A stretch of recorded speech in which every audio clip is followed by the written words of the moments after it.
Marisol Morales makes a living in Havana by lining up at the market to buy food and other items for other people.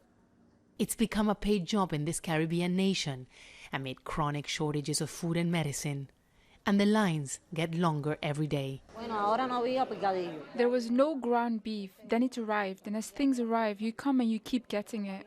We come here with a card where it's all written what we get. It's very difficult for everyone. Hardship is everywhere in Cuba these days, and experts say it will have a major impact on the legislative elections happening Sunday.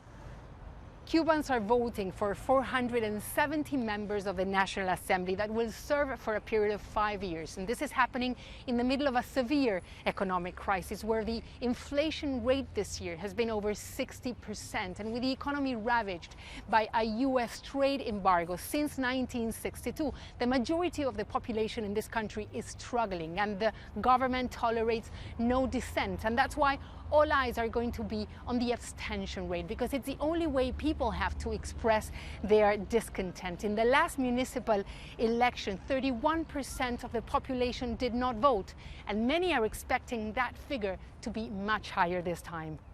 For many, inflation, constant power blackouts, and the detention of hundreds of anti-government protesters in July 2021 make this the most complex election since the collapse of Cuba's main benefactor, the Soviet Union, in 1993. Hundreds of thousands of people have left the country, heading to the US, Spain, and other nations. Luis Carlos de Rivet says the situation is difficult for everyone.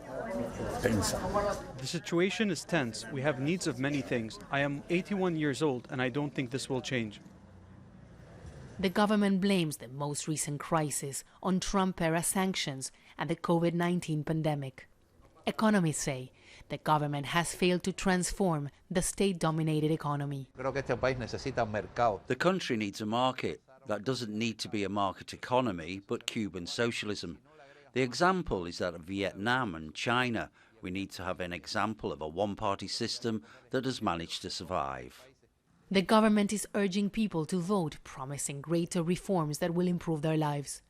But many here have stopped believing that real change will happen anytime soon. Teresa, Al Jazeera, Havana, Cuba.